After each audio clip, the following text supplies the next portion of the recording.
Several traumatic stories following the terror attack at an Ariana Grande concert in Manchester, but we're also hearing stories of people coming together to help. First, Ariana Grande has reportedly offered to cover the funeral costs of the victims. Also, one of the many people who jumped into action to help get concert goers away from the scene was a homeless man. Chris Parker was hailed a true hero, and after his story got out, a series of crowdfunding campaigns have raised more than $40,000 to support him. There are also some reports that Katy Perry, Lorde, Lana Del Rey, the Chainsmokers, and other artists are not bowing to terrorists. They still plan to perform at the BBC Radio 1 Big Weekend Festival this weekend in England. I mean, I feel like this is just the attitude of England in general. They've any attack they've had. They had a big one in 2005. They've had several since then. I feel like whoever the prime minister is at the time always says, we're going to keep living our lives. We are not going to let them get to us. And Theresa May has the same attitude. I love it. What do you guys think? I agree. We should not let this happen. I think life has to continue on because that's just what some of these bombers want.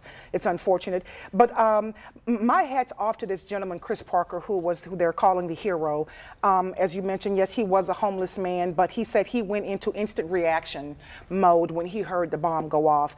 And he had kids in his hand. He said there was actually blood everywhere. He said he actually comforted a girl who had lost her leg, and he wrapped her in a T-shirt, and he was cradling a dying woman in his arms as well. He pulled nails out of children's arms and faces. So that is like so traumatic. These are things that he would never, ever forget. But what I love is he done a recent interview with ITV News, and he said, quote, "Just because I am homeless doesn't mean I haven't got a heart or I'm not human. I'd like to think that someone would come and help me if I needed the help." He said, adding that he had been overcome by instinct to pitch in because it was children. It was a lot of children with blood all over them, crying and screaming.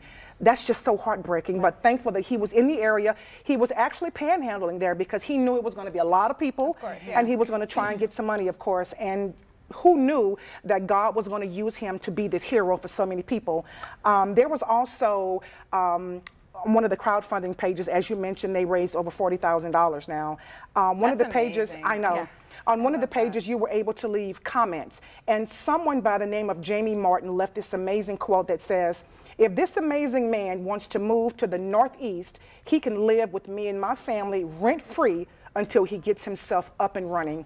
I mean, that is like, that's so awesome. He don't even know this man, but because of his generosity and love and what he did for those people, for those kids, he's opened up, he and his family has opened up their homes to him to help him get on his feet, which is just, that's what's up. It's the positive. Absolutely. The only positive thing that comes out of trauma is to show the real essence of the human heart of how people do come together. And it's a beautiful thing that he stepped in and helped right away before recording, right? Because a lot of times with trauma and tragedy, people are recording it on their phones instead of rather than actually helping. Yes, so they're quick to record it because they want to sell the video and make money off of it. I never thought of that. Yeah, it's obvious he was not doing that. Well, another thing that we heard, there were some reports of Ariana Grande's mom, who was always with her, always on tour. They're very close. There were reports that she also started helping, get kids out of the way and help them evacuate. She did. She was actually sitting on the front row. And when she heard it all going down, she was still sitting in her seat.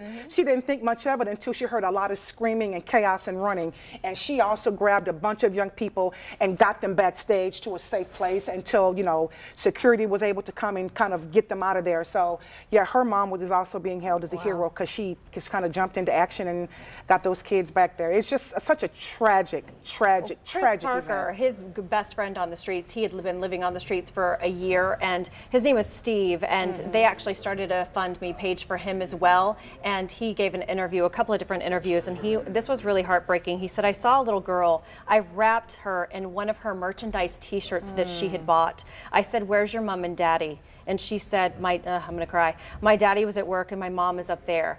Mom died. Mom was upstairs trying to find her." That's going to make me cry. Her mom was one of the, oh my God. Mom was one of the ones that perished in the whole tragic accident. So his best friend that was panhandling with him, and these kids, these guys that are living on the street that are 33 and 35 years old, these guys went to bat for these little girls and their parents trying to find them, and what a tragedy turned into triumph for both of them, who are now going to be allotted living expenses. There was a billionaire that came to his defense and said, I will give him living quarters for the next 2 years, whatever it takes for him. That's something truly earned. It's a silver lining that we have to look for in every tragedy. I mean, this is definitely it. Oh my gosh, what a story. All right, well, coming up next, a stage production about one woman's determination to rise above. Stay with us. Live from the studios of NBC.